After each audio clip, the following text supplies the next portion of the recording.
before I moved here. And yeah.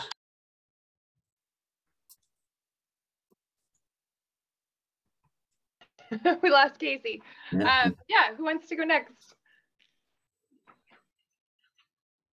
I'll go. John, you're the only one I don't know on here, but just so that everybody else knows my connection with Liana, I've worked with her since she emerged out of the fish and wildlife into her business, into what it is today. So I've watched her, grow in her business. And so I've been part of their steering committee for some time, helping them out off and on. And at one point, when she was putting this grant together, we said that we would be able to help out with anything that had to do with drones because of different work that we've been doing. And being Part 107 certified, I wanted to be able to provide whatever we have to help her in the project she's working on. And then I was able to listen into Jessica and John Henry's presentation at UAF's and when I, listened into what their project was, I thought it would be really a great, merging of great thoughts and minds if her group came in and was able to share what they're doing, because that's how we all expand, I think, when we share knowledge and collaborate with what we're doing, so that everybody could avoid, and be able to, expand their thinking. So that's why I'm glad, that Jessica was able to join today and meet up with Liana, and then you guys can launch off into all good things. Anyways, so go ahead, John. I'm John Carl. I work with the OVK and TCD. I'm down here on Prince of Wales. We actually just started up this winter a forestry program, and we got a bunch of partnerships on with that. I think we have 4 different tribes here on the island, so that works to our advantage of starting a community forestries, which everybody, we don't just have one tribe. Or I think Huna started up a forestry program, but they're just to have the Huna totem. So we got Heidelberg, Klawock, Craig, OVK, or Kasan, and so we're able to have more people and more land and more functioning stuff to work with. We also got Forest Service on, SSP. We got a lot of people on this partnership and everything, and a lot of stuff going on. It looks like we might have some wolf boarding coming up, stream restorations, trails. Sea Alaska's on with us. Yeah, we're pretty busy down here. Cool. Glad to have you here, John. Hi, Lauren. Figured I can probably go next. So I'm Lauren. I'm with Ottenay Tribal Resource Commission. I was brought on at the tail end of March to fill in the community-based Sentinel role under the Indigenous Sentinels Network project. And I'm trying to think of what else. What else would you guys like to know about me at the moment? Well, you're new to Alaska, which is pretty cool. I'm very new to Alaska, yes. So March was the first time actually being out to Alaska.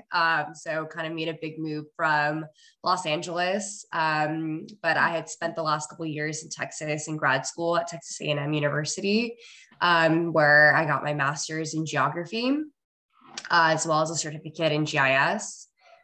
So I'm hoping to help out a little bit with ETRIC with their GIS.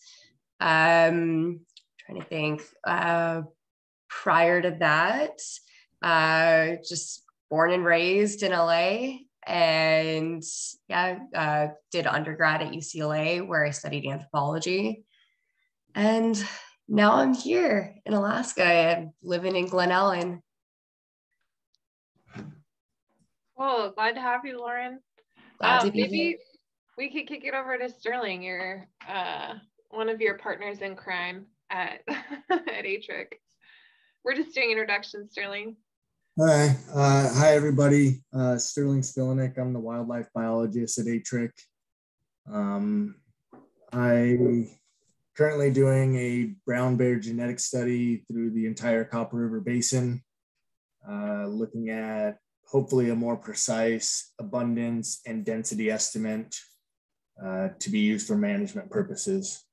I did my undergrad at Whitman College in Walla Walla, Washington, where I did my undergraduate research on ogliogalactic bees, which are bees that visit a certain genus or species of flower in Sweden.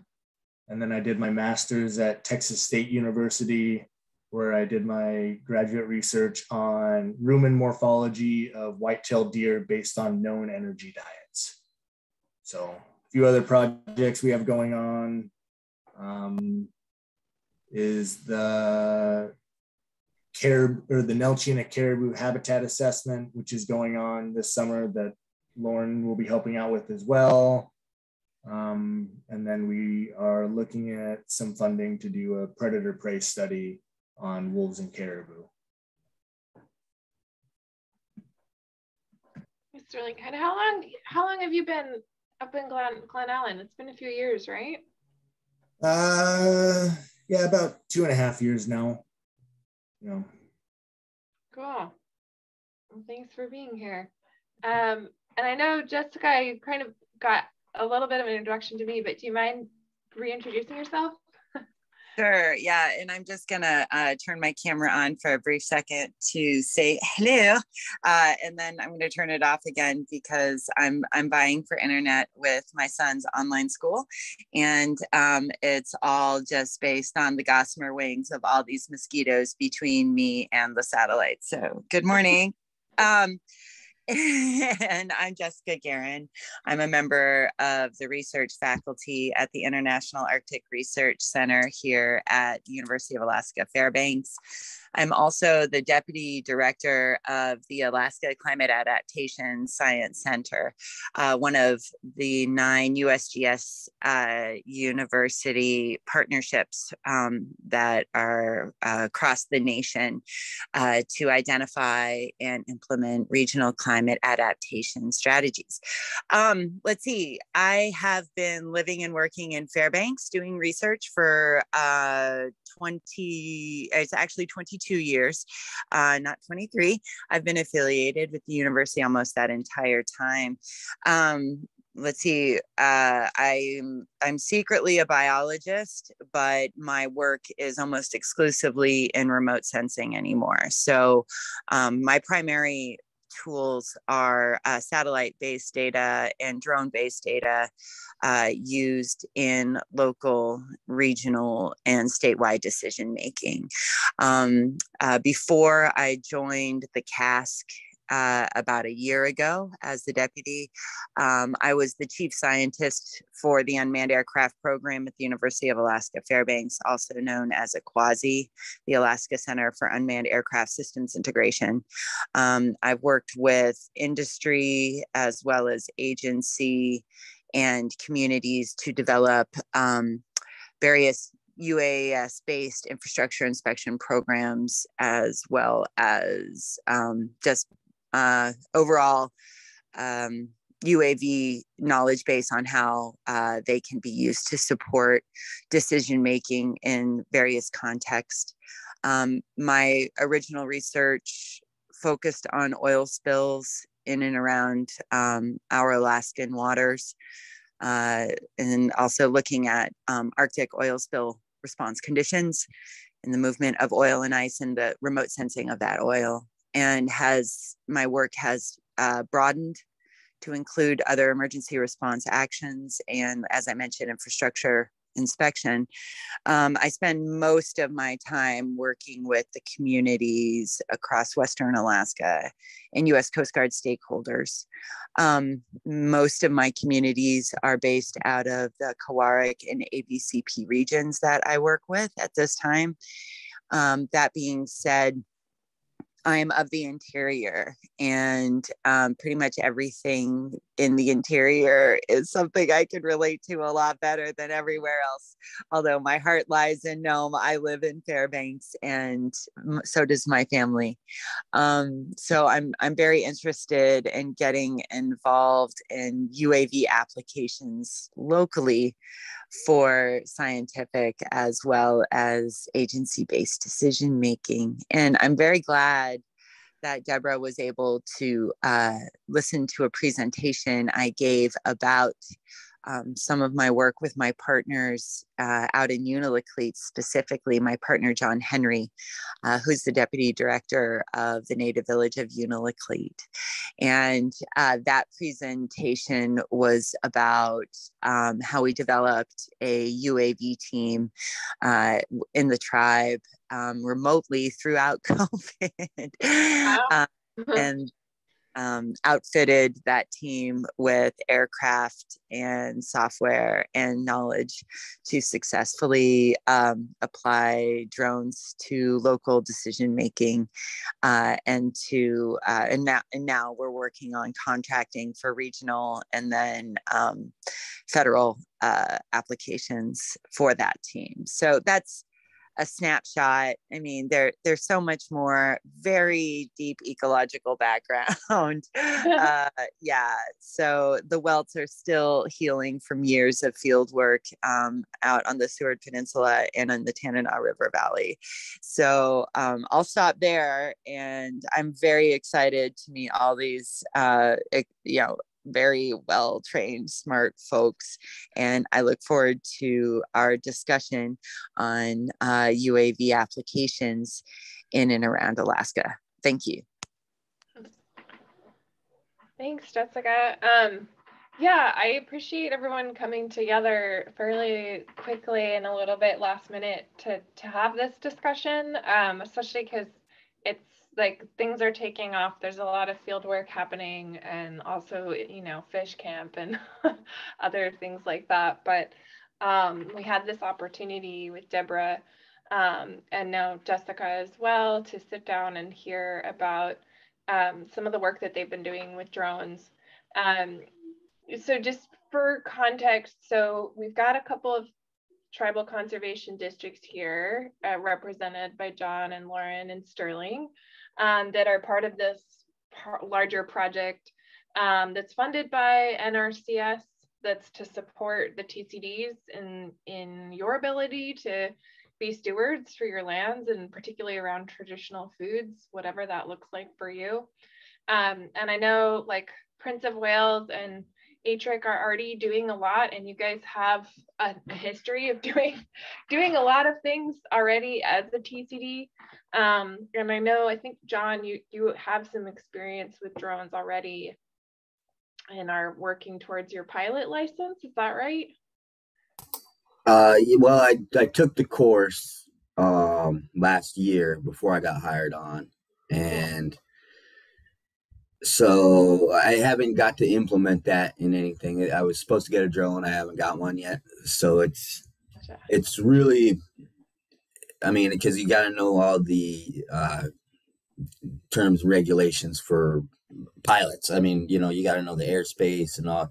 So without implementing any of that within the last year, I mean, I got all the paperwork and testing, and I should go over it again. But I'm working on the pilot's license, yes, but so far I just got the first part done. But right, yeah, no worries. Well, this could be part of the helping you to get to that point. Yeah. And we talked with Debra about the process of getting trained, and we realized that one thing that Debra told us is that you can have other folks who know how to operate drones, who don't necessarily have to be pilots, but you need one pilot present. Right. So we were thinking as part of this overall project, we had written in funds to work with the TCDs to help you develop programs and, or just, ways to implement using drone technology in the work that you're doing, and get some training as each TCD would like to do. There's funds to purchase a drone for each TCD if that's needed. So we're starting off by just having this session to hear from Debra, and Jessica's here as well, to just sort of like get the wheels greased in terms of thinking about what are the possibilities out there. And, you know, I'm sure they go even further than what we'll hear today, but it's meant to be a bit like inspirational and a chance to just have really informal discussion and ask questions. And then we are going to, you know, move forward with a plan to get some training and opportunities to learn how to operate drones. And then for those who want to go towards the pilot path, you know, then we could take that a step further in terms of the training. And so we're still mapping out exactly what that will look like. But we're working with Debra. We're hoping maybe to work with some others as well who can help with the training. So I'd like to hop in if I could, but yeah. I don't want to fail your train of thought. So the pocket of problem space that you just described is where I've been living for the last 2 years. And I have, as part of the work that Debra saw us present, includes specifically training implementation strategies, SOPs, and flight protocols that I think are really relevant. But I would like to talk to John directly and say, the spot where you are is the spot where so many people get hung up, and I hear you in exactly where you're at. And it sure would be helpful if the FAA would allow you to take your Part 107 certification exam anywhere in Alaska other than in Anchorage and Fairbanks, wouldn't it? Yeah, that would help tremendously, actually. Yeah. That's one of the reasons, I think that's one of the reasons I wasn't able to go, is because the COVID shut that down up there or something. Or totes. Yeah. And so that was like a major problem for my project work out in Western Alaska when May 15th hit and everyone went fishing. And I was like, oh my God, I've lost all my pilots for good reason. And so, but the folks that were like not out on the boat, it was a significant coordination effort in the middle of last summer of COVID, getting folks to fly in and out of Anchorage. And then the language of which test, because then we had all those testing requirements to get everybody back out into Unalakleet, you know? And so then there was confusion language, like, I'm all signed up for the test. I'm like, okay, I paid the credit card fee for this. And oh, wait, I meant I'm signed up for my COVID test. The FAA test isn't until tomorrow. Oh God. So I hear you. I hear you. And and then, you know, just, we need to help you. We collectively as a group need to help you before you forget much of the stuff. Cause like, I know I studied to take that Part 107 exam. I don't know how many studied times. Pretty hard. I'm not very familiar with that stuff. So I studied pretty hard, and then not to have it implemented within the last year is really tough for me. Like I said, I go back through it and I'm like, I passed, but you know, a lot I can tell you about it. Yeah, and just like having a review session with a handful of folks, I think honestly that you'd be ready. But I'll tell you about the parts that I could not wrap my head around were a lot of the airport stuff. Like, you know, I operate little like multi-rotor drones, and I'm trying to answer questions about approach runways. So I'm with you. Yeah. I mean, you know, if I was able to put some things together between, you know, like I said, it's been over a year now, so everything's just kind of, you know, out the window. But well, we can start here again, John, and it'll mean like you'll be able to pick things up a lot faster, and I looked through this. I got all the paperwork and the tests they gave us and stuff. They said we could take a copy of and then redo that. I mean, I got it all. It's hasn't been used. I have a little presentation where I give you some cheat sheet stuff that, the how to get through this test. Right. It's just, I don't know if we're gonna have time for me to do that, but I just kind of put some things together, what we've done, and some little tricks of what you got to do to prepare. And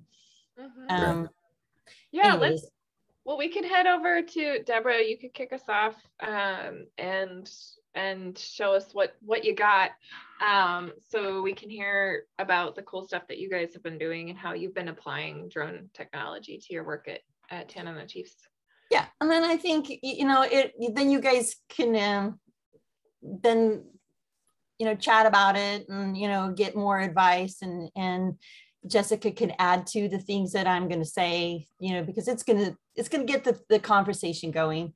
Basically, awesome. I mean, it's already going, but maybe this can help you out. I just want to, we've all gone through this, and we want to share what we've gone through. I'm just curious, is Lauren and Sterling, are you interested in being certified? Just so I know where we're working, where you're at this point. You might change later on, but just kind of where you're starting. I'm very interested in being certified. Yeah, I think that'd be a really great idea for just my geospatial background. So I've been interested in this for quite some time. Okay, I'm just going to go ahead. I agree. I think that there's a lot of implications that could be really beneficial to us out here. We got a lot of tribal members saying that there's a lot of spruce encroachment. So being able to go out and get some, aerial imagery over time to kind of prove that would really help out with projects we have in mind, and then working with the NRCS on future projects on early successional habitat. Okay, let me share my screen. See if I could get this into, do you guys see this? Yes. Because when you go into presentation mode, you have no idea what's going on. Yeah. Anyways, I just want to start off with just talking about some of the things I've been certified for 4 years. I'm up for my third test coming in September. So I'm familiar with this testing process. TCC has several drone pilots in different programs doing different things. We have a forestry program, John. So, we have a realty program, surveys, and then of course I work in the, it's actually now changed over, and it's called the Tribal Resource Stewardship Program. And so what I want to just kind of go over is just some of the things that, some tips that I've picked up along the way that have to do with some of these bullet points here that I'm going to just talk about briefly. This is like a 15-minute or 10-minute presentation, so I won't take up too much time. So this is the guy that I think is awesome. Just so you know, he's got 2 million viewers. Obviously, he's doing something right. I've watched him for all my tests, and he goes over the charts, the sectional charts. He goes over practice tests and even the renewal test too. So the first test and then the second test. So I would recommend listening to Tony. I think he's got a lot to just get your mind thinking about the test, and a lot of his questions he puts you through is on the test. So it was kind of refreshing when I went through it, and I'm like, right on, there's I already studied this. But then there's these other online resources like this one right here, where it goes to how to read a sectional chart. It goes right through it all, really gets you familiar with it. So there's a lot of resources that could bump you up. In fact, I did my renewal test, which is 40 questions. And I just memorized this way and shoved it all into my head. And I went in and took the test. And I was like really excited that I was able to get through it just by doing these resources. So here's something, I want to give you a clue here. So you got 60 questions and you have to 70% pass. So that means you get 42 right and 17 wrong. Oh, so if you count your questions after you're done and you go through and you read and you think, I know for sure there's 42 that are right on. I'm not sure about these 17. Well, that's okay. You know, if you're just going to do the theory of passing a test, you know, that's pretty good odds. I think that's pretty fair. And so one of the things they give you is the sectional aeronautical chart. They give this to you in the test. And so look at this question over here. So they're asking you about the magenta circle and what does it indicate? And it gives you 3 questions. Oh, well, let's look at your chart that they're going to give you. And there it is right there. There's the magenta and it tells you exactly what it is. So if you become familiar with what's on this chart and what is available to look at and how to find it where it's at, it's going to be a great reference for you to ease your mind of not having to memorize so much because it's right there. It's just you got to know how to look for it on the test. And these are some of the things they're going to ask you. They're going to ask you about regulations, airspace, weather, loading and performance, and operations at night.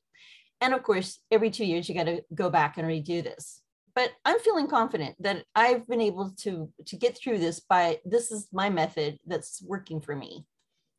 So here's something I want you to think about. And this is what Liana mentioned. And that is that you only have to have one pilot who is certified that's on site and who does the planning and does assign the roles and is in charge. So you have your pilot in command who's deciding the choice, and that's on the test too. They'll ask that several times. And so this is even helping you with the test I'm answering right now. And so what it is that you can have as many observers as you want, and you can extend your line of sight with as many observers. You could utilize observers for many things. So this little picture up here in the right corner about us in the boat.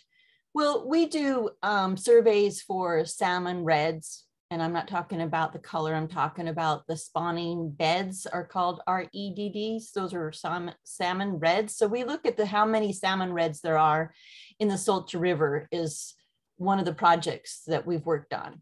And so in the boat, you've got me with the drone, I'm flying it. You got a boat driver and you got 2 observers.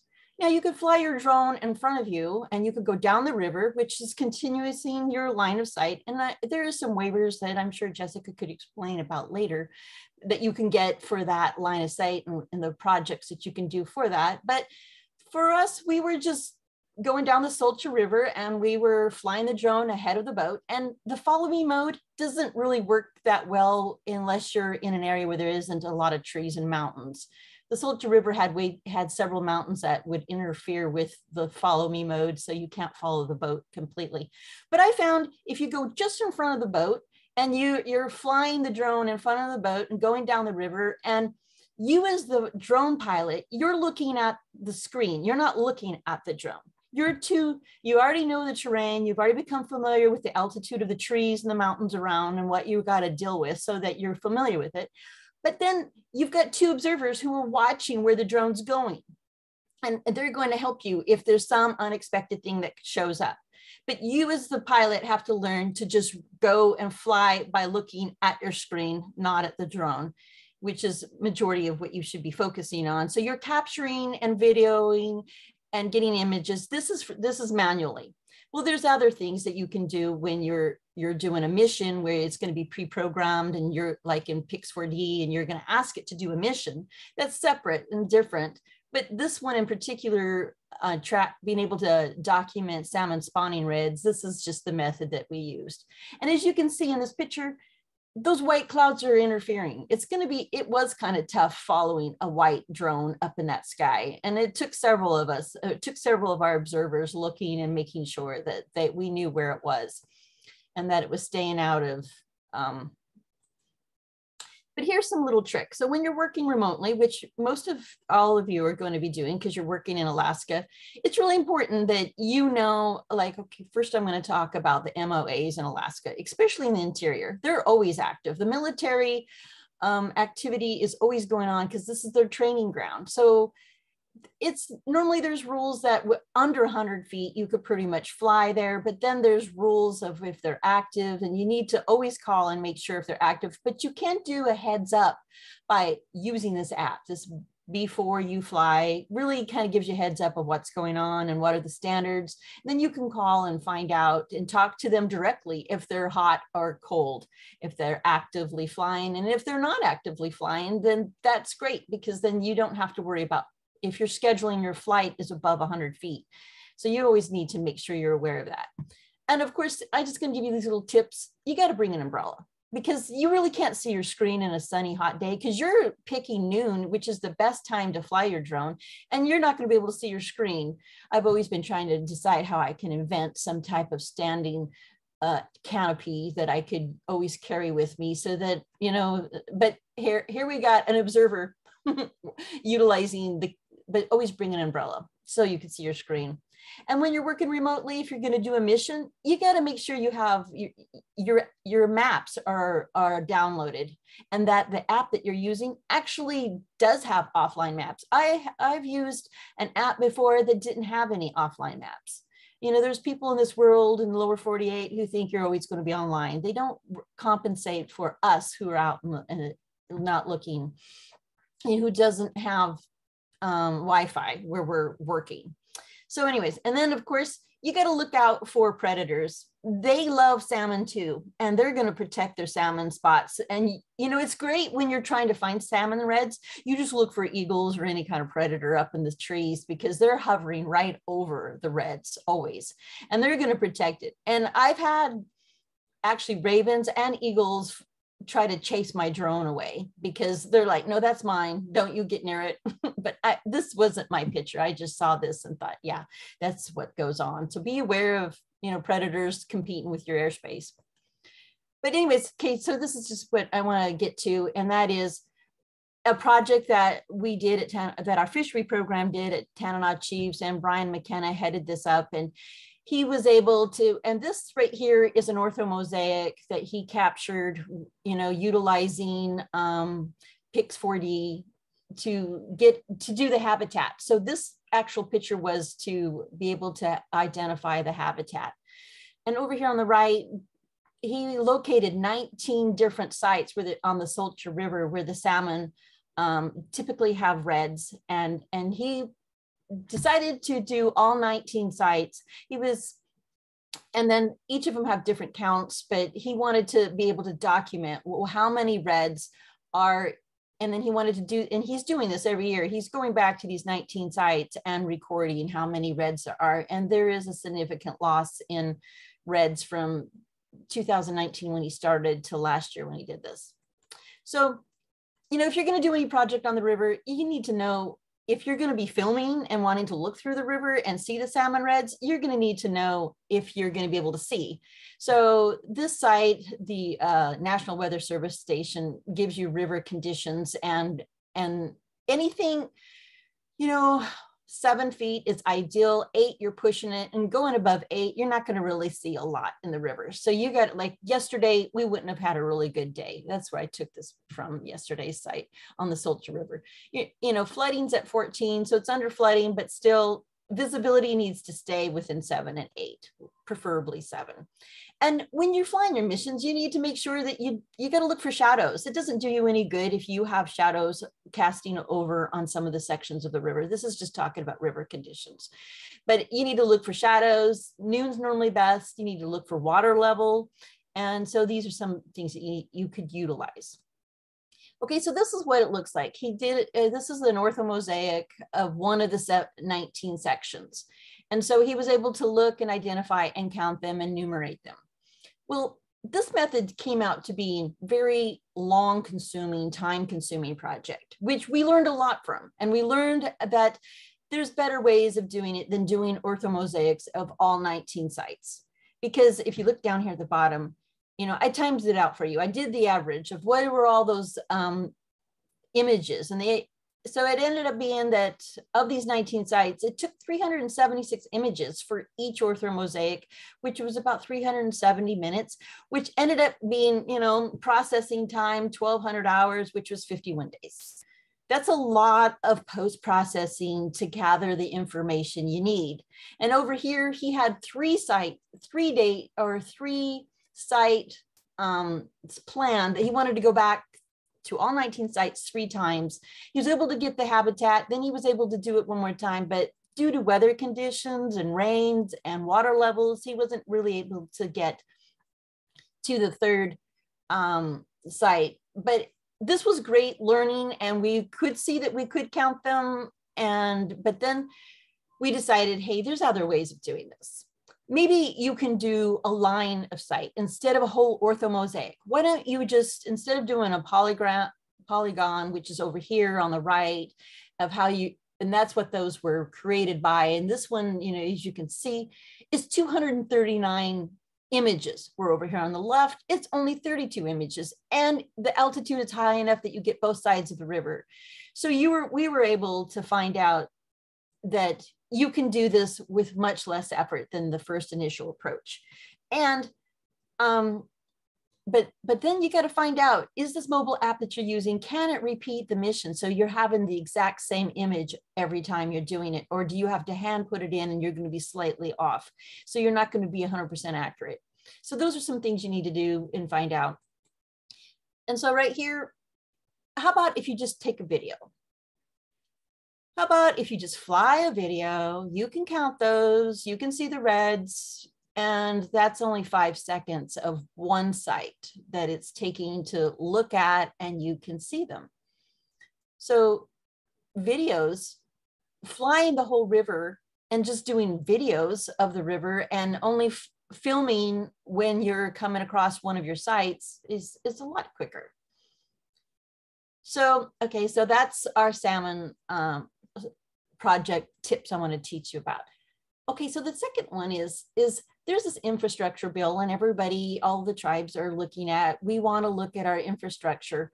Well, there's some things that you need to consider. I'm just throwing this in as a bonus. And this could also be something too about forestry, of being to be able to identify your forestry inventory too. But for a community town site, you know, it's really good if you really want accuracy on what you're capturing. And so if you're going to be doing documentation that's going to support your infrastructure building, bill that you want to like get, be able to get, and Jessica probably has a lot to say about this one. I'm sure her comments will be helpful later. But, you know, RTK is about making sure that you're getting accurate pictures, that your pictures are going to be true to what you're capturing.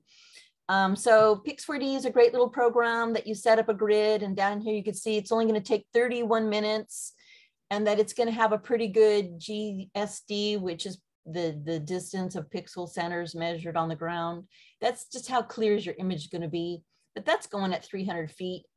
And so you want to stay under 1 for the GSD, so it's still looking good. So these are ways that you could do your inventory or of your forestry or a town site.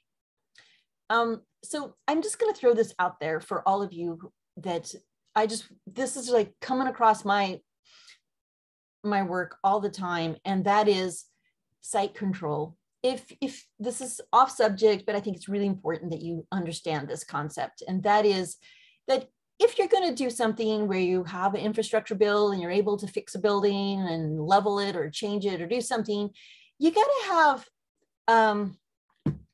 a survey that's accurate, and you got to have access, and you got to know who owns that land before you do any of these great ideas with all this opportunity of resources. Is this right here is a town site, and look at, and so being able to use your drone images and merge it in with CAD drawing, you're able to really take a look at, wow, so 6th Avenue is access to these different survey plots here. Well, it's right in the middle of people's homes. So if these people were going to want an infrastructure bill, they would say, and it has money and have these resources to do something, they would first ask them, do you have legal access to your property? And do you own your property? And as you can see, these houses are sitting in the middle of the road. Their actual legal property doesn't exist here. And this is like an ongoing problem with all of Tanana Chiefs Village.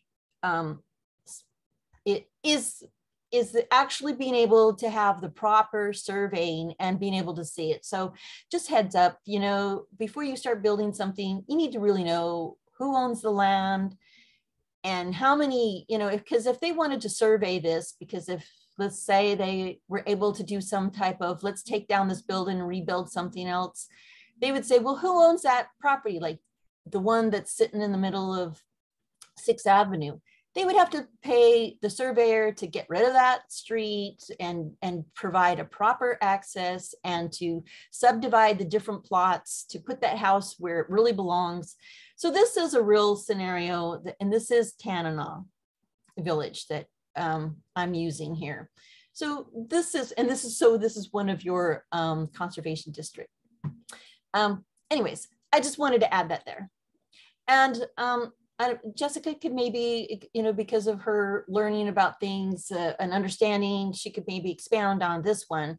But there is a restriction of using Chinese-made drones in federal lands.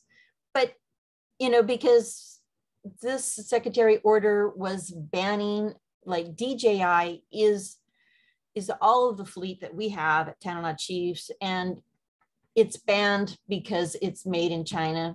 There is a list that authorizes, different types of platforms to use so that they could clarify this, and it's constantly updated. And but there is something to consider, and that is airspace is not, they can't regulate airspace as far as this secretary order. So if you took off from a native allotment and landed on a native allotment or some other land that isn't federal land, or outside of the park or some other strategy, you could get around this. That's just an idea that just let you know about this, and maybe Jessica can expand more on this. Anyways, so here's the blue list, just for here's all the list of the different platforms that I saw on the blue list, put little pictures there. I like this one right here, that had 540 acres. So this would be really good if you are doing some type of caribou moose or even forestry surveying, because that could go really far, and that could 90 minutes of flight time.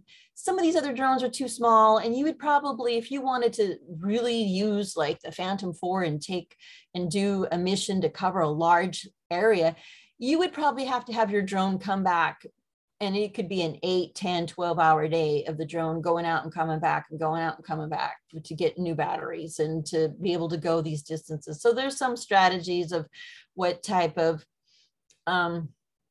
different drones do different things. And so you got to think about, what is the project you're working on? What kind of drone do you need that's going to be compatible to actually run your program? And if you are using federal funded money, like I'm funded through the Tribal Resilience Climate Change grant. And so if I'm going to be using any drones, it's only for training purposes. I can't use a drone to go off and do a mission on my own because they don't want to take the risk and responsibility. I can do training. And if I do anything, it's got to be not a Chinese made drone, and it has to be, now they've provided you a blue list. Anyways, so I just wanted to give you some things that we've done and some tips. And, if you're going to get a drone, you're going to have inventory of a drone. Why not use it for multiple things that are going to help your tribes out, do different things to help them with all the resources that come, like the infrastructure bill is a big thing. And how can you use that for any potential funding with your drone? Not to mention all of this that you're doing with Liana's project and all of the different things you guys are coming up with. Hopefully that helps you get started on thinking, what do you want to do and what kind of drone do you want to get? Anyways, so that's the end of my presentation.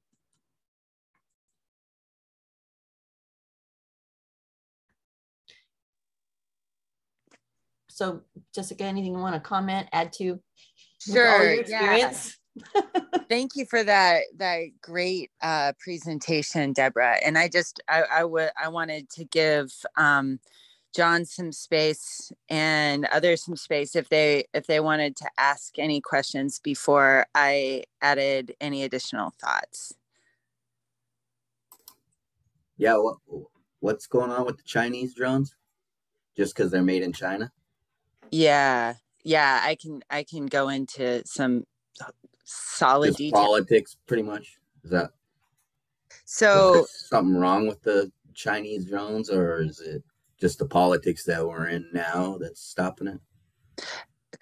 there's a number of reasons why the federal government has made this pronouncement that thou shalt not use Chinese made drones on federally funded projects.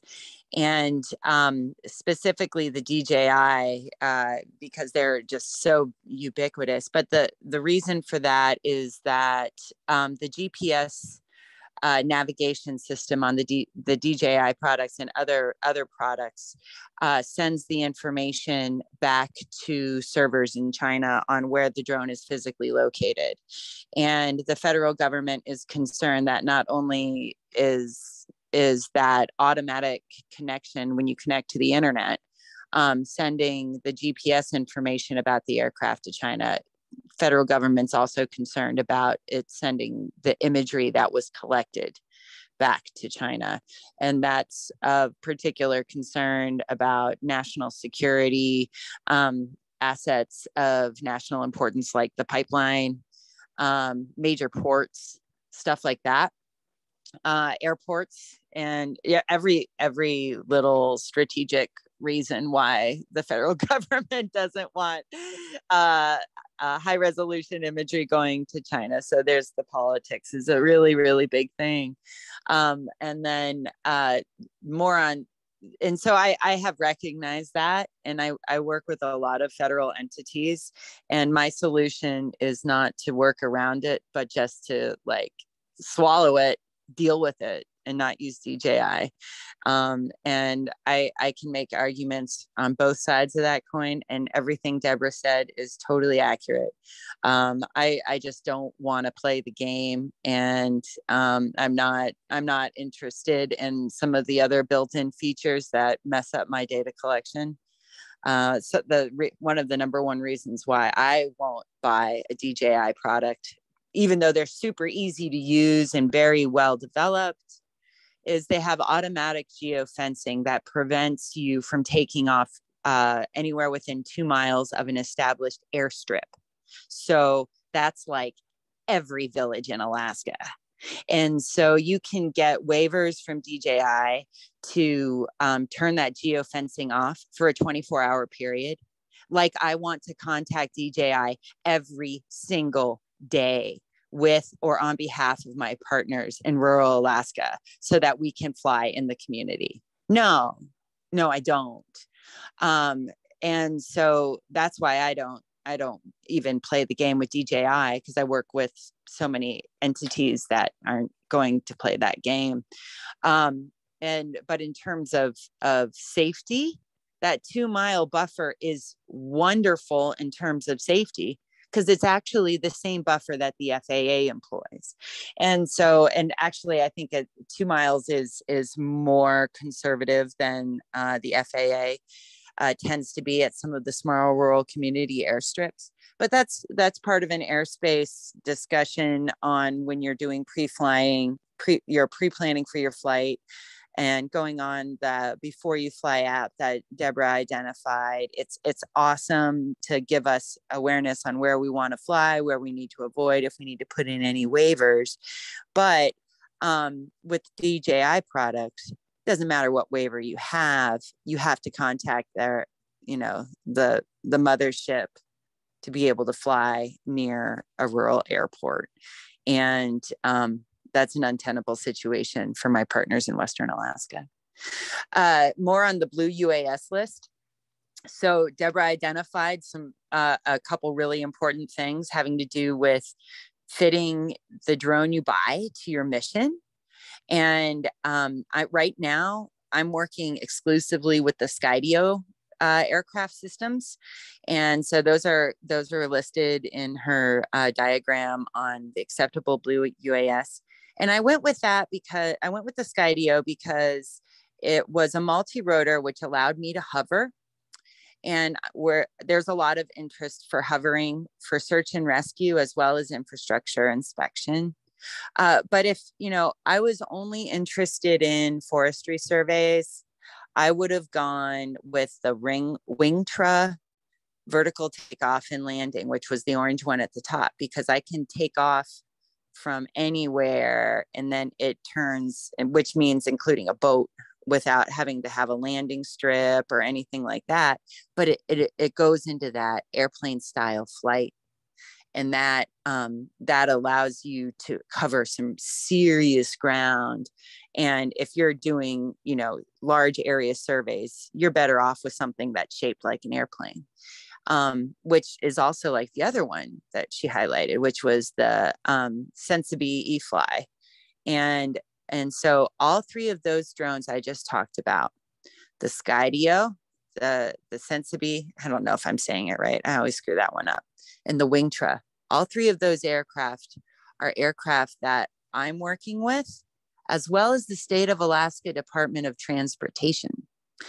The state of Alaska is currently converting, right now they've got a mixture of DJI that they're trying to get rid of because of all the reasons we just talked about. They have a bunch of Sensafly EBs. That's what it is, Sensafly EB. I can't read the tiny on the phone, but it's Sensafly EB for those fixed wings. They're inexpensive. You launch them by throwing them, and you land them and you pick them up. They're really great for what they are, but they don't offer that hovering. So DOT is moving away from that, and so we're all actually converging. DOT, U.S. Coast Guard, and myself, our teams are all converging on the Skydio aircraft because of the capacity it has. But before we get too excited about using, fixed wing or vertical takeoff landing drones for forestry surveys, we're all talking about flying under Part 107 still. And flying under Part 107 requires us to maintain visual line of sight with the aircraft, like Deb was saying. And, flying with the boat and, maintaining line of sight. And so it's a not fool around kind of thing. And if you're going to do these large area surveys, if you want to do that, you need to maintain the line of sight still. So if you have a 6 mile by 3 mile parcel, you still are going to have to figure out how to break that up. And you're also gonna have to figure out how to make it so you can see above the trees. Like, can you fly from a cliff? Can you fly from a high point of land? So like before you're like, yeah, I'm gonna buy this fixed wing aircraft, the Sensafly EB, it's cheap. It can go where I wanna go. It can do what I wanna do. But, in all honesty, you can't see it after like a half mile of forest. Like, just so that whole matrix of decision making can be intimidating, but it can also be stepped through. And I think Deb and I are here on this line and in Silico via email to help with those types of decisions and how to integrate like the aircraft into your programs. That's another component as well.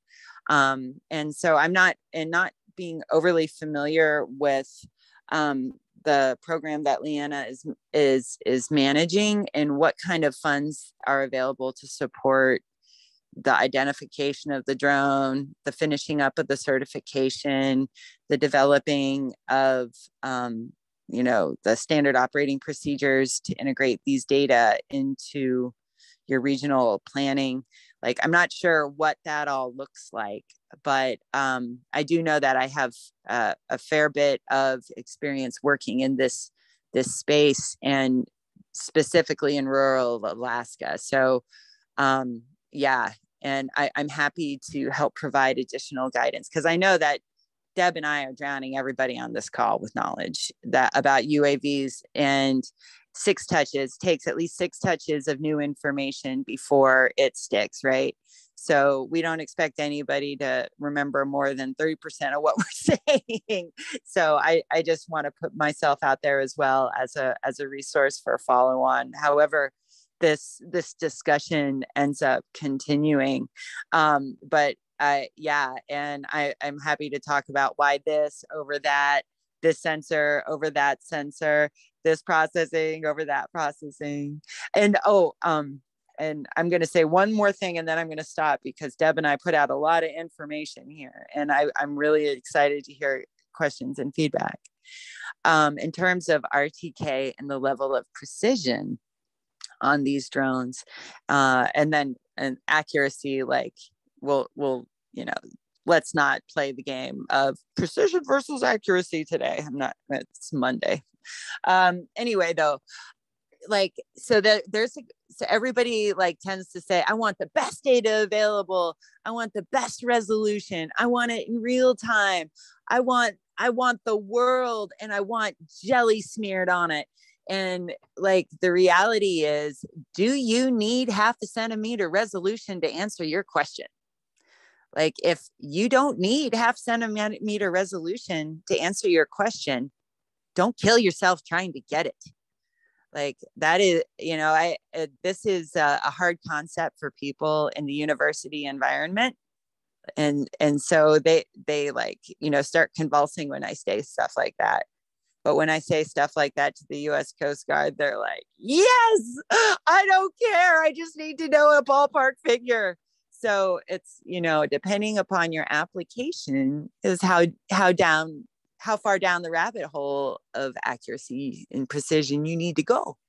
So, I'm offering that as space to like not go to the nth degree, but to go to the reasonable solution space so that you can make good decisions. Like, I'm very much about the reality of actually using this tech to integrate into our lives. And if we make that bar so high, like, you need to process it with the standard error of blah, blah, blah, blah, blah.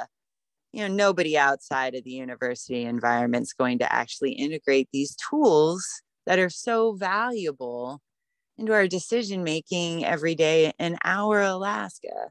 So I take a step back from the nth degree, and I aim for, what question are we trying to answer? How can this piece of equipment help provide decision makers with the information they need to make that good decision? Whether it's about the Reds, which was an awesome project, by the way, or whether it's about finding somebody who disappeared like within the last 24 hours. We know what type of boat they were in. I mean, there are so many applications. So like, in a search and rescue situation, you don't care that it's 0.5 centimeter resolution or 1 foot resolution. You're trying to find the hot body, So I'm a big believer in, what's your mission before you start buying and developing a program. And I agree very much with what Debra is saying about, the holistic, like, okay, I can use it to count trees. I can use it to count infected trees and do area. I can use it to find people. I can use it to identify different, rotting houses. Like, I can use drones to look at permafrost subsidence. Not as big of an issue down in Wales. I recognize that. Super big issue up here. So yeah, I'm very encouraging to be reasonable solutions to answer realistic problems. Yeah. Now that we've drowned y'all. I just wanted to add that, and not overdoing it. I wanted to show you how that project we did with the Reds was overkill, where we wanted the big, like you're saying, Jessica, we wanted the big Ortho Mosaic that could take all these pictures, that could do all this stuff, but it wasn't really necessary for what we were looking for. Well, where we just filmed for 5 seconds and bam, you got your information, you could see it, you can count it, you could go back to it.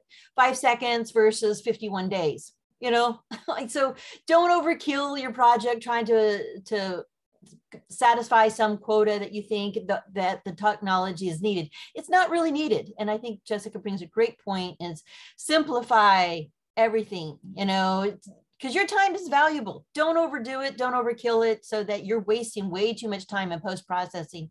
I know that Todd Brinkman from the university was doing some of this work, and he's like, that all sounded great, but wow, I spent way too much time in post-processing those Ortho Mosaics. And I'm like, yeah, we learned that too. It's not necessary. So yeah, thinking work smarter, not harder, always applies. Anyways, so we'll just turn it over to you guys to discuss, you know, now that you've been given all this great banquet to look at.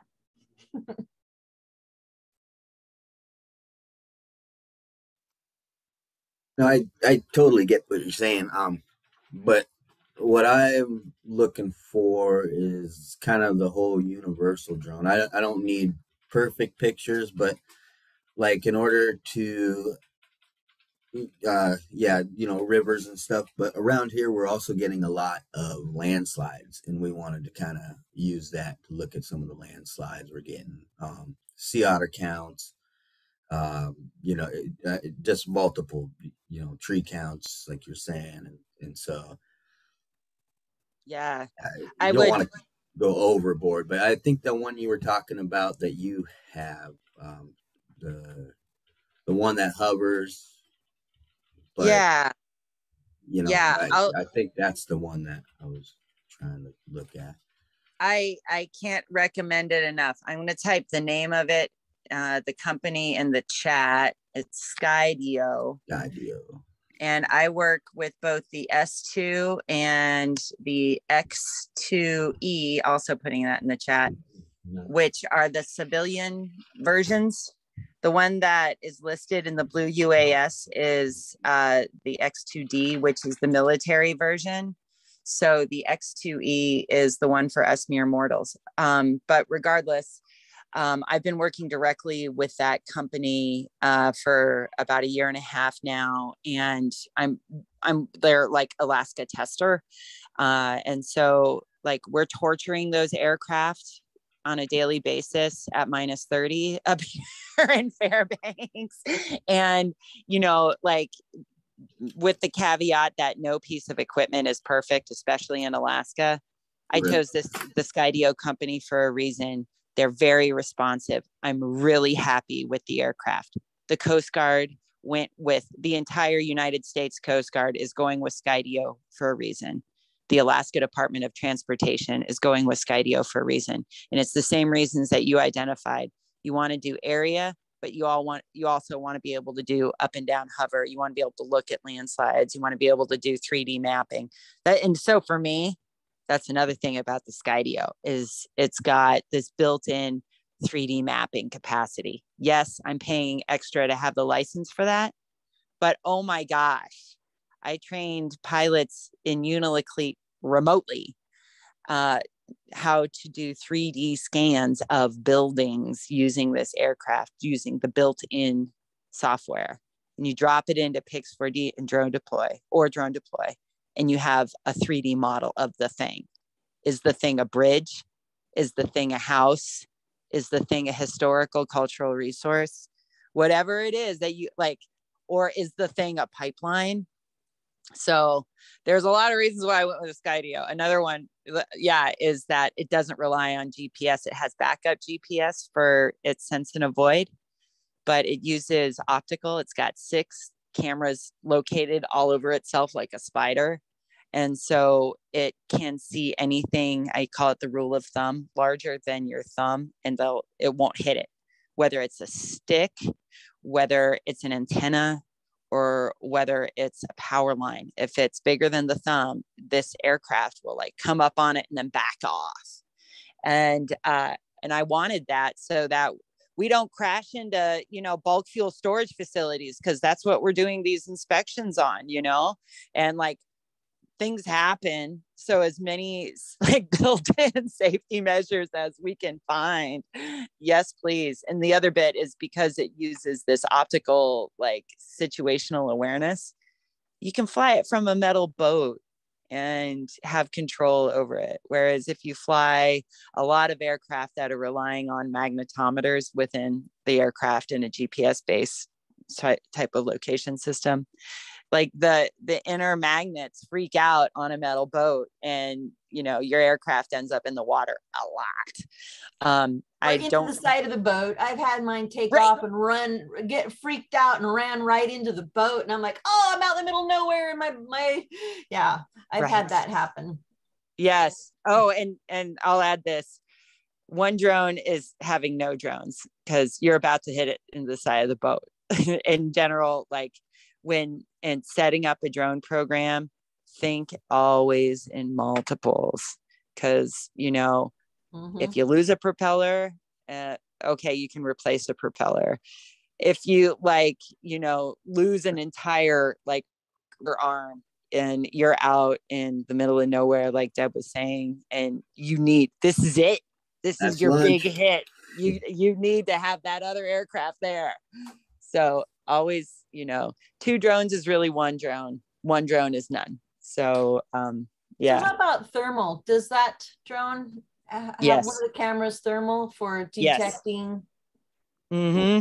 Perfect. So, yeah. And another joy of joys is that I'm using Drone Deploy right now, and for the 51-hour reason, because I can upload all that business into the cloud, and it's their 51 hours, not mine. And so I just get an email at the end of the day, like, your data's ready, and my life is easy. But that's it. I can argue why everyone should use Pix4D just as easily. And what I don't know, and so infrared, yes, the Skydio X2E has infrared.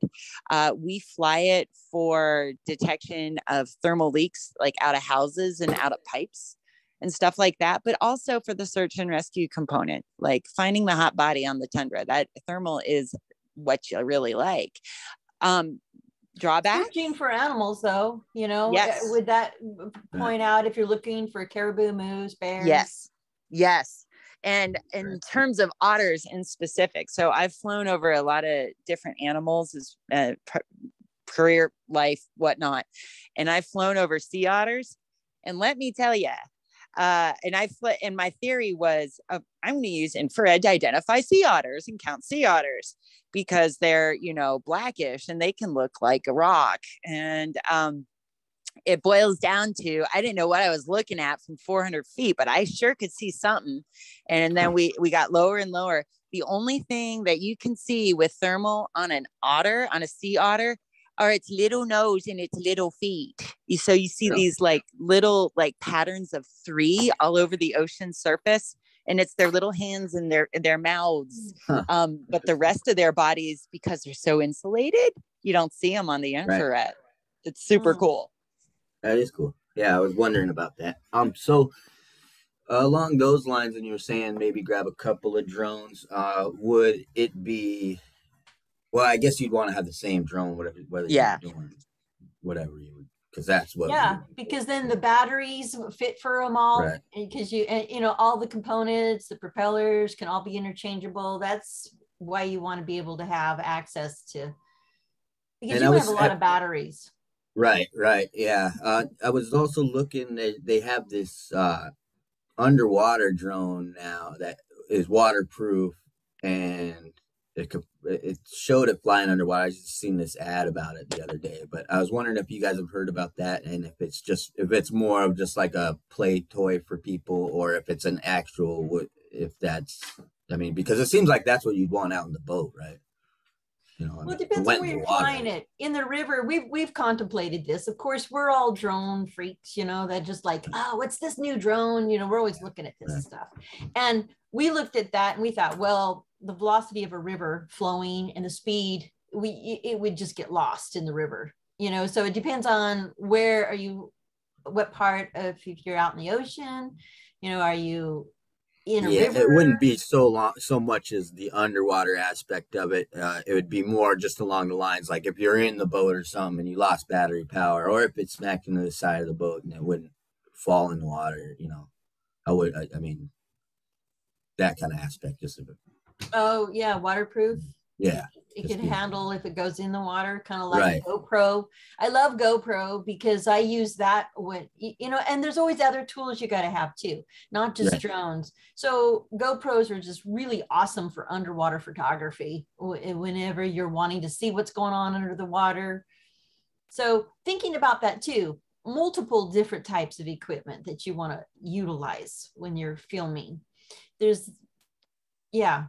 So and I would add on to that one that, choosing the right tool for your job. Like one of the, and I'd like to go back to the underwater drone in specific, but you brought up the GoPros. Like one of the projects I worked on was monitoring beluga whales in the Cook Inlet over this particular work site.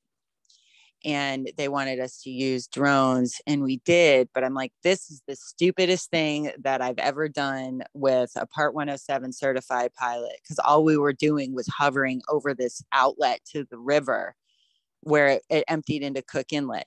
What we should have been doing is mounting a time lapse or like movement lapse game camera on a pole.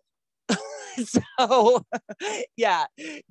don't over drone it if you don't need to, so so thanks for bringing that idea up for me to mention. And then in terms of the drone that can fly and then go down underwater, I think the novelty is quite lovely. I think that once you try to get one piece of equipment to do every single thing, that it's going to start failing in another arena. So though it may be waterproof if you crash it into water, if you want to do bathymetric surveys, use an underwater vehicle that it's made for collecting those data, or a GoPro on a stick. If you're worried about crashing into the water, practice your thumb skills and avoid that. I would be my suggestion, instead of buying this drone that is, advertising that it can do all these things, because then I suspect that you're going to that it's losing its accuracy or its precision on when it's in the sky, if it can do this. So picking the right tool, like Deb said. And the other one that I'm not drinking the Kool-Aid on that one. I'm also not drinking it on the spider crawler drone, where you can fly a drone and then it sticks to the side of like a bulk fuel tank and then crawls up and down it trying to measure the thickness. That's wonderful. Who in Alaska has the kind of money and time to play the game? Not me.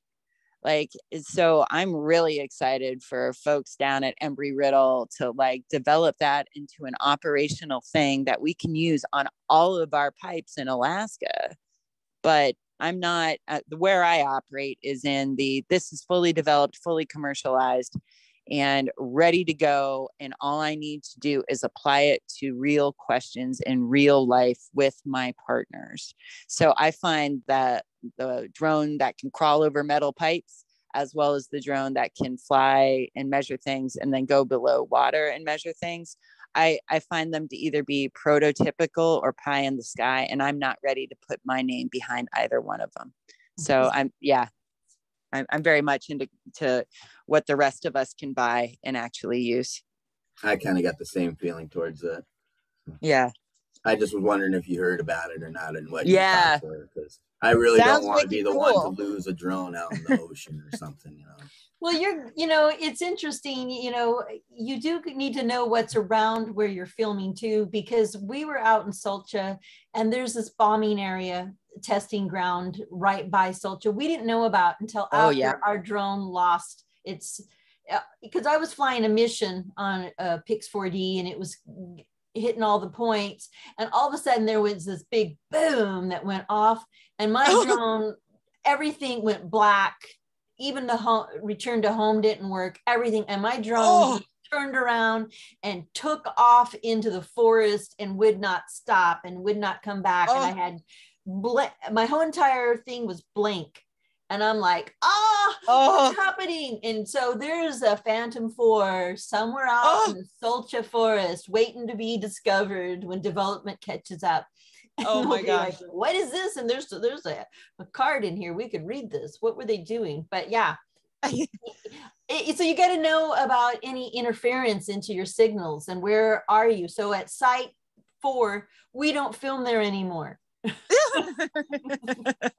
That's like, okay, we got that. We can't handle that interference. So there's some unforeseen things that happen to your drones where they take off, but they're getting better. What I've noticed over the years that I've been using, they're compensating for all of this interference. They're getting so much better in their ability to not just freak out. And they're little robots, man. These missions, they go up, they do exactly what you say, and they return to you. But you're right, Jessica, the hover is so important because you want to be able to stop it and hover. In fact, we've been able to do 2 different programs in air flight. We've switched actual programs that we're flying it manually. And then when we get where we want it, then we turn it to Pix4D, and then it takes off and does the Pix4D imagery, and then it goes back and hovers. So there's even multiple apps you can do in air that we've practiced and done successfully. So there's all sorts of fun stuff that is you're capable of doing. Do you have a question, Lauren? I kind of had something unrelated to the technology itself. Something I've been really curious about is geofencing. I've heard a little bit about it in the past, and I was just wondering what that's like in Alaska and if that's an issue at all while you guys are out there flying drones. Yeah. I'd like to take a stab at that. That is precisely the problem with flying DJI products in the rural Alaska, because it's geofencing around the airstrips that prevent the aircraft, the DJI aircraft, from flying into that space at all. And so, yeah, it is a thing. It's a problem. And then also geofencing is something that federal, like that military folks are interested in developing for particular areas. And so they're using that. Geofencing is mostly GPS based. And from my experience, and geofencing can be incredibly valuable to keep you safe. And it's, I would say, a form of geofencing that we use with the Skydio aircraft when we set the boundaries of our 3D scan to keep our aircraft within this tight bubble right around whatever it is that we're scanning, so that it doesn't hit something outside of that bubble physically or anything like that. So there's a lot of... So you set your own geofencing. So that's how that works. There's, for that particular type of scan, yes, we do. Government entities set it, and that for other things, for example, Clear Air Force Base has a big fat geofence around it. I can imagine, yeah. Will drop out of the sky.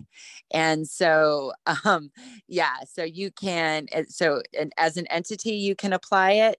As a pilot, you can apply it in a different way. And as a drone company like DJI, they are applying it like the military does, but they are applying it to the aircraft instead of, so like, military is applying it to all of the little protons floating in space around the real estate. DJI is applying it to all their aircraft and the protons around their little space. And then we're applying it to our mission and making sure that we stay within the appropriate protons. So, so geofencing is a really cool thing and kind of scary. Yeah, I've heard a little bit about it. So I was just curious to know your thoughts and what that's like out here. But thank you. Mm-hmm.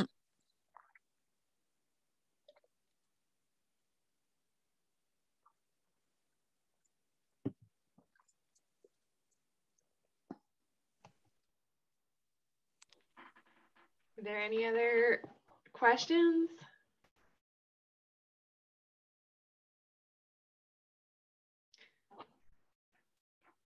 And I think one of the things we thought this might be useful for is the Anadromous Waters Catalog project too, where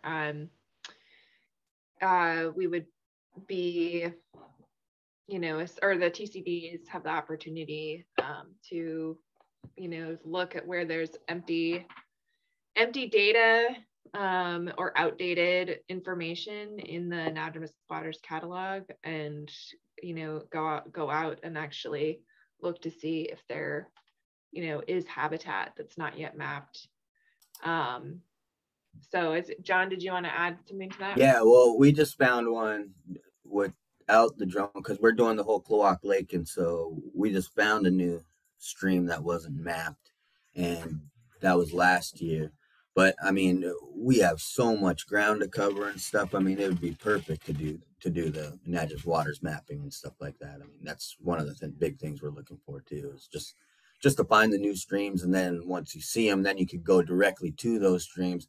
Because right now we're just going and just walking the lake, the whole lake. But on the other side of the lake, it's going to be more difficult. This one's kind of close to the road, so you can get in and kind of walk the beaches in the wood, or, you know, in a tree line, but in the beaches, and see if there's anything that goes out into the lake. But on the other side is going to be a lot more difficult. So yeah, that's something that'd be really important and useful.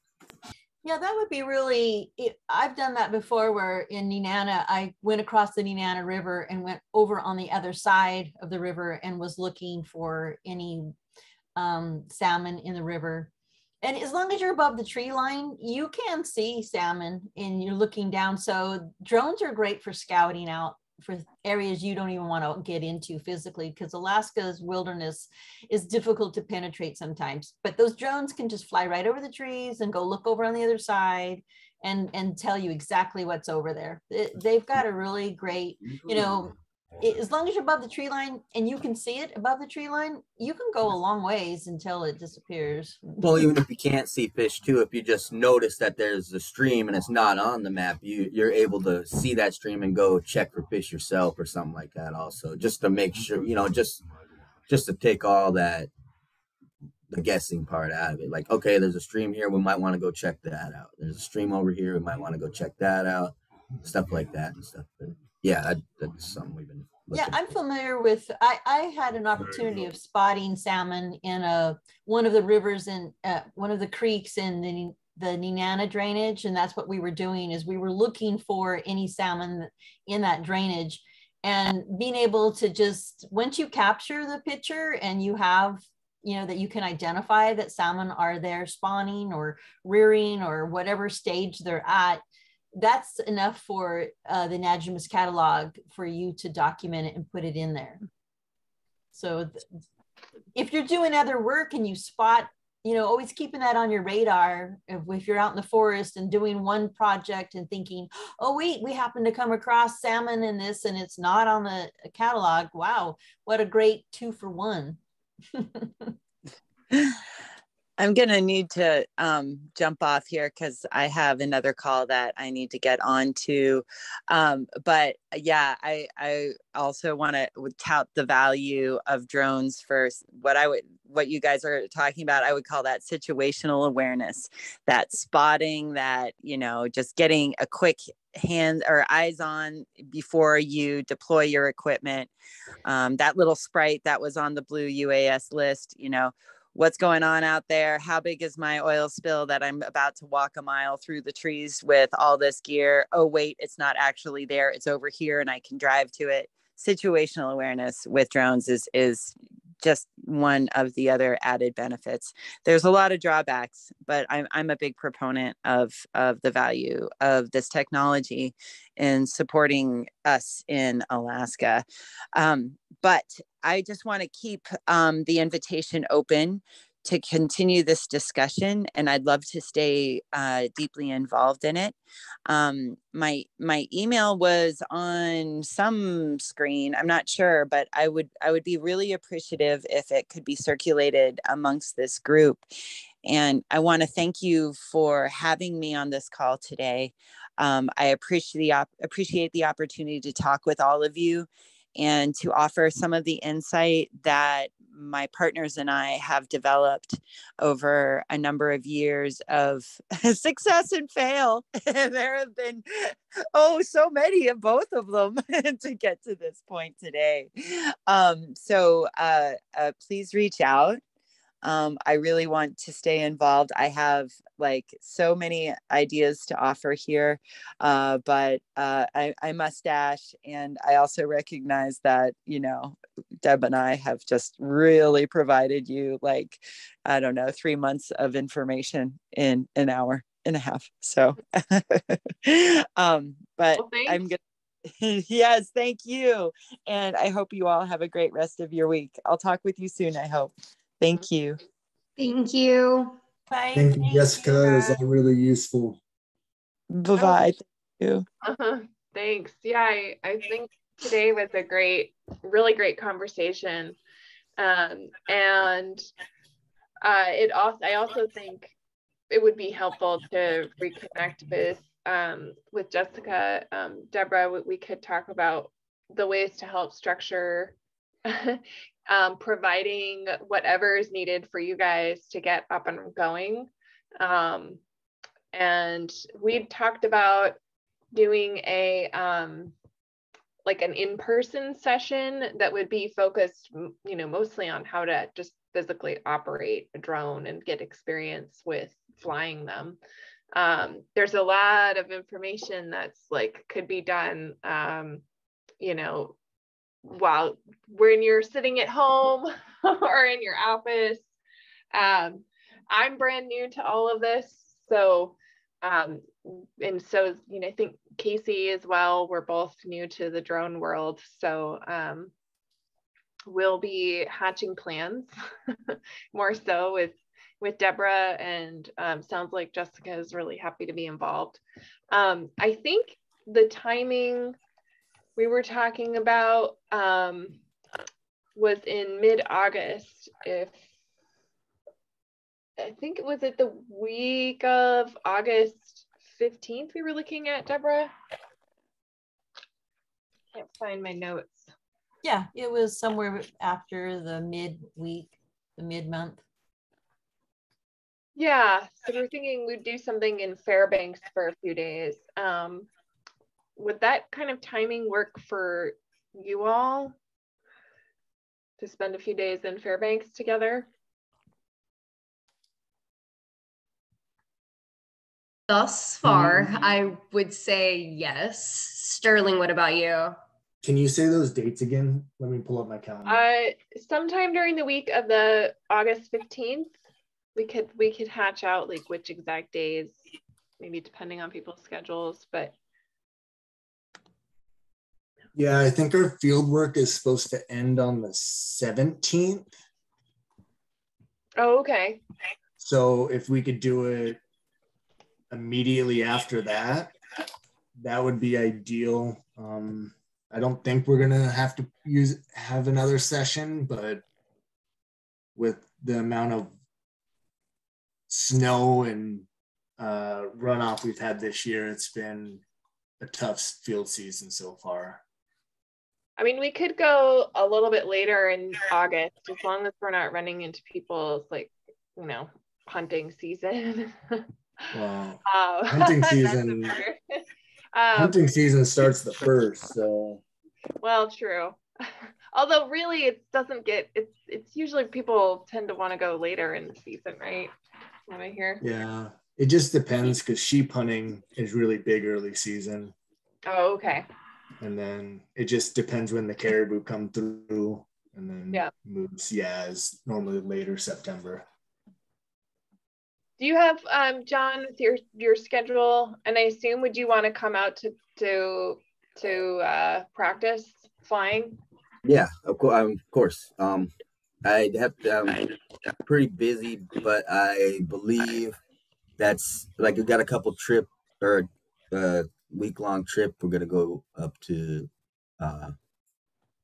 help the Forest Service out with reconstruction of a stream up north end of the island on the Kosciuszko Island, and I believe after that we're pretty open. So I think that would actually be a really good time, and it'd just be for a few days or whatever, right? Mm-hmm. Yeah, and we could look again, like if your guys' fieldwork at Atric is going through part of that week, you know, we could look at the week after. I think, Deborah, did you have a pretty open August? Yeah. Mm-hmm. Yeah, and you could do it in Anchorage or somewhere outside of Anchorage too. You know, it's looking at who is the attendees, you know, what's going to be the better location for everybody. Correct. When we have, yeah, it's all fairly far from here. I mean, so it's going to be. You'll be flying no matter what. Yeah. I'll be on the ferry and flight and then. Yeah, and we've got another TCD in Togiak and in Dillingham and Togiak. We've got a few in the interior, Tanana and Arctic Village and Beanatai.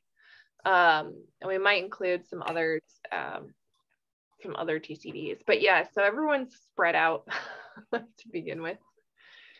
But maybe, Casey, should we maybe just get a sense of like from the others who couldn't be here today around what kind of timing works? And we should probably lock in some dates for sometime in mid to late August. Yeah, I'll reach out to them probably tomorrow. I'm assuming that a lot of tribal workers are off today. So I'll get a hold of everybody tomorrow to see what their availability looks like in August. Okay, cool. Awesome. Well, thanks so much, guys, and stay tuned for more. Yeah, thank you for all. Yeah, thank you, everybody. Yeah, thank you. Thanks, everybody. Thank Bye. you. All right, see y'all later. Bye. See ya. Bye.